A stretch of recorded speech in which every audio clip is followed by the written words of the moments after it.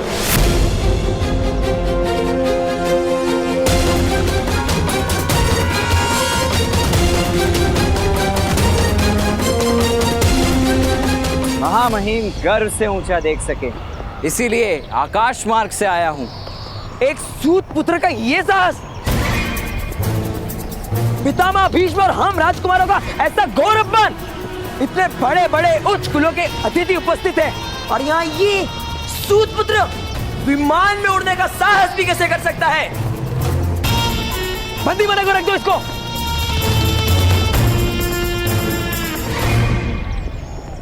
राजकुमार, सूतों का क्या कार्य होता है? रथ चलाना, अर्थात वाहन चलाना। हाँ, वाहन ही तो चला सकते हैं सूत। तो ये क्या है राजकुमार? वायु में गति करने वाला वाहन ही तो है। आपको कोई दिव्य पक्षी तो दिखाई नहीं दे रहा ना?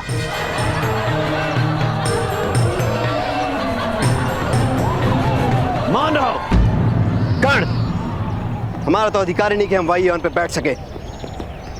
राजकुमार, महामहिम भीष्म के अपमान के अपराध में कर्ण को दंड दीजिए।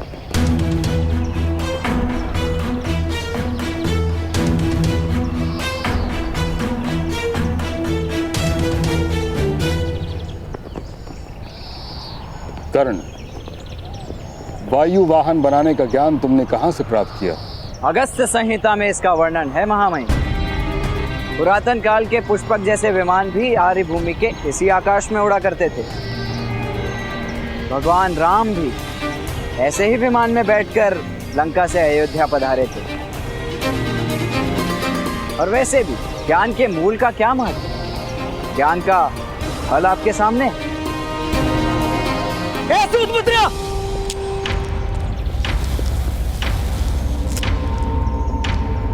पितामह भीष्म के सामने ऐसी उदंडता से उत्तर देते हो? मूर्ख! मैं उनका अपमान नहीं सहूंगा। इसका मस्तक काट दो सैनिक।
महामहिम, हृदय में करुणा धारण करके न्याय करें।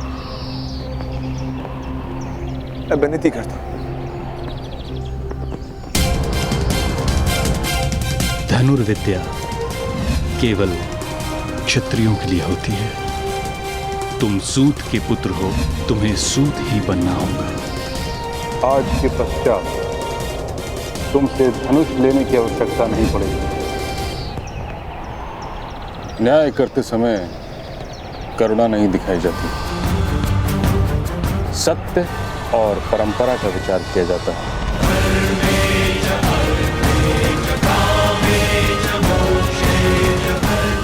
और सत्य यह है कि किसी के अपराध का उसके स्नातक होने से कोई संबंध नहीं। न्याय बाद में भी हो सकता है।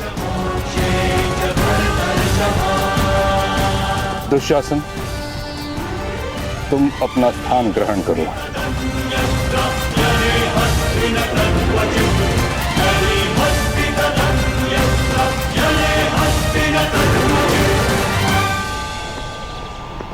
कर्ण, अब तुम अपनी परीक्षा दो। 3 वर्षों से रथ चलाने का अभ्यास कर रहे हो। रथ चला पाते हो या केवल वायु में ही उड़ते रहते हो? मेरा तो जन्म ही आकाश में उड़ने के लिए हुआ है महामहिम। भूमि से बांधने का प्रयास तो आपने किया है। मेरे रथ चलाने की कला का अनुभव तो आपने बहुत वर्ष पूर्व ही कर लिया। यदि विस्मरण हो गया हो तो परीक्षा दे देता हूं।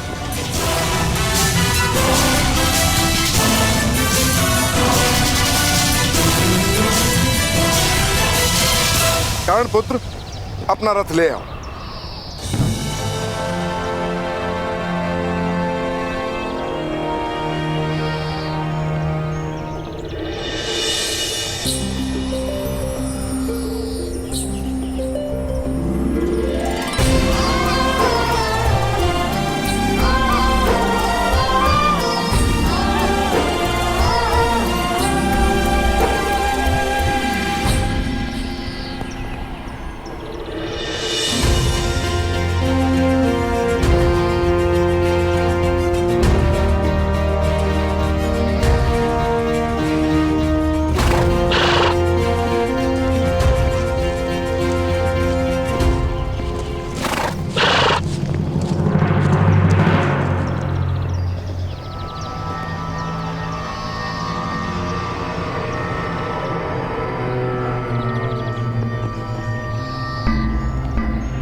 उग्रवाग महोदय, आप सबको इतने घाव किस प्रकार लगे? ये तो सूत होने का दंड है पुत्र। हस्तिनापुर के 100 राजकुमार अब निरंतर हम जैसे नीच जात के लोगों को यातना देते ही रहेंगे। राजकुमारों ने अपने रथ के साथ अश्वों के स्थान पे ही इन्हें बांध कर रखा था भ्राताश्री। पर क्यों? आज जब प्रातःकाल अश्वों को पानी पिलाने नदी पर लेकर गए थे, तभी वहां अचानक सिंहों का परिवार आ गया। अश्वों के जीव बचाने हेतु हमने अश्वों को मुक्त कर दिया ताकि अश्व भाग सकें, और हम सारे सारथी वृक्षों के ऊपर चढ़ गए। और जब सारा वृतांत राजकुमारों को सुनाया और उनसे विनती की नए अश्व लाने के लिए हमें कुछ समय दे, तो उन्हें क्रोध आ गया और उन्होंने हमें स्वयं रथ खींचने का आदेश दिया।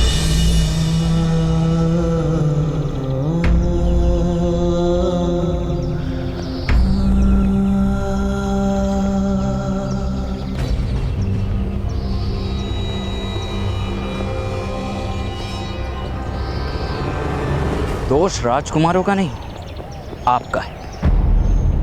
अश्वों की भांति मौन रहकर जियोगे उग्रवाग महोदय, तो अश्वों की भांति रथ से बनना भी पड़ेगा। नाम रखा है आपने उग्रवाग, जिसके शब्दों में अग्नि जैसा भयानक ताप हो, उसे उग्रवाग कहते हैं। चिड़ियों से अधिक ध्वनि तो कर नहीं पाते। उग्रवाग। किंतु हम कर भी क्या सकते हैं? घाव सहन करने की शक्ति दी है ना ईश्वर ने। अब अंतर में घाव करने का साहस भी जन्मा लो। कोई क्षत्रिय अन्याय नहीं कर पाएगा। सर्प ना बन सको तो नेवला बनो। चूहे तो सर्प का भोजन ही बनते। यदि हमारे पास शस्त्र उठाने की स्वतंत्रता होती तो क्या कर लेते उग्रवाग महोदय? शक्ति शस्त्रों में नहीं होती, भुजाओं में होती है।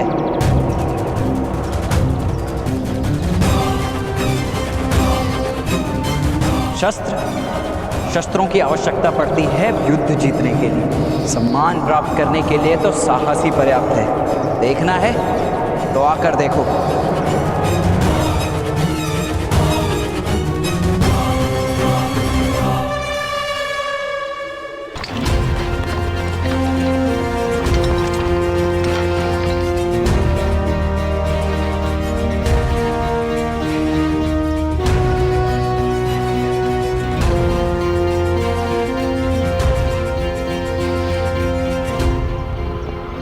मैं परीक्षा हेतु सज्ज हूं महामहिम। परीक्षा आरंभ कीजिए गुरुदेव। सज्जनों, सारथी का कार्य होता है अपने रथी महारथी को अनेक विपदाओं से सुरक्षित उसके लक्ष्य तक पहुंचाना। इसीलिए इस परीक्षा में विभिन्न विपत्तियों का निर्माण किया गया है। इन विपत्तियों से सुरक्षित जो रथ को यहाँ ले आएगा वो प्रथम श्रेणी में उत्तीर्ण होगा। कर्णपुत्र, परीक्षा आरंभ करो।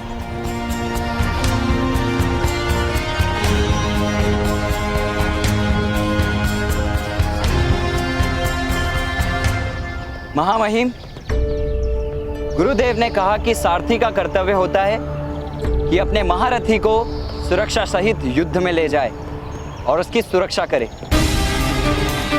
किंतु परीक्षा के समय मेरे रथ में यदि कोई महारथी नहीं होंगे तो कैसे किसी को विश्वास आएगा मेरी कला पर? सद्भाग्य से हस्तिनापुर के महारथी राजकुमार यहाँ उपस्थित हैं।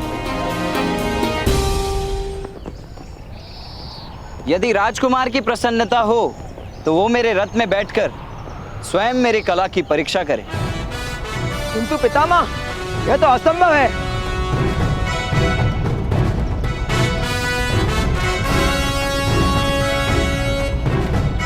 यदि राजकुमार में साहस ना हो तो मैं अकेला रथ चालन की परीक्षा दूंगा। दुशासन पुत्र, अगर तुम में साहस ना हो तो रहने दो। पधारिए राजकुमार, मेरा रथ आपकी प्रतीक्षा कर रहा है।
अरे अरे अरे, गिर गए महारथी। गड्ढे वाले मार्ग का चयन किया है ना। रथ में बैठना सरल नहीं।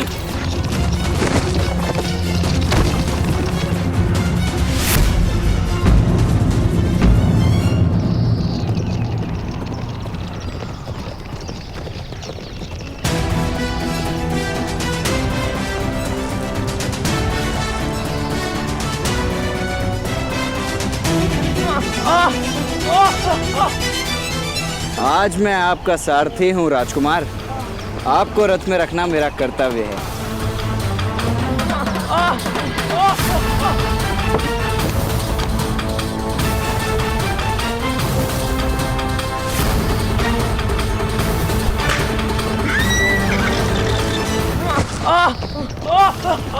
महारथी, रथ को पकड़ के बैठिए। क्षत्रिय वंश को पकड़ने से सुरक्षा नहीं होती।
अरे रे रे, राजकुमार, आपको कोई घाव तो नहीं हुआ ना?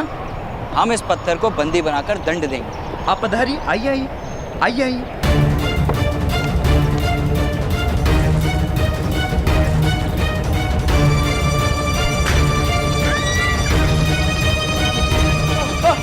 राजकुमार, ठीक से खड़े रहने का प्रयास कीजिए, कहीं आपके कारण मैं पराजित ना हो जाऊं।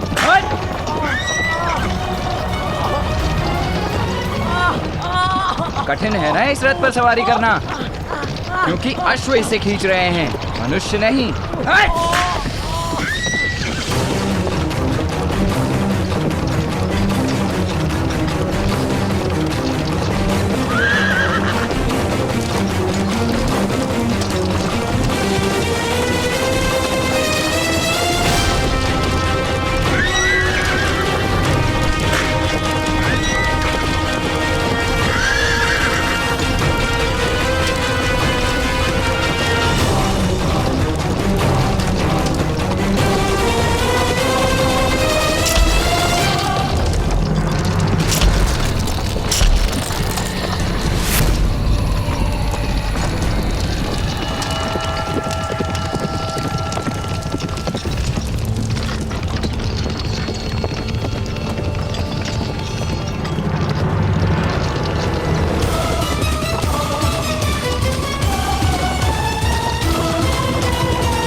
मुंह धोने के लिए जल का प्रबंध करवाऊं राजकुमार?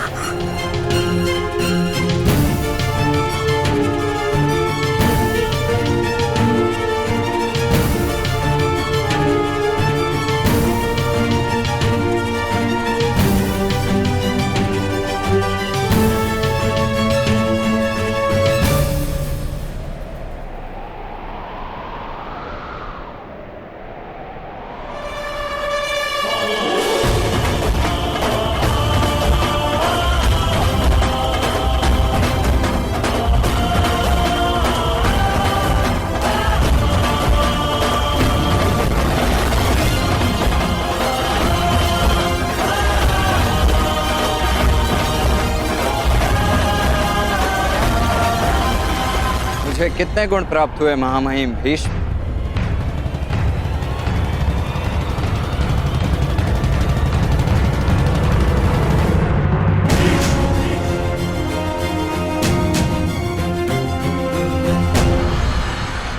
क्षत्रिय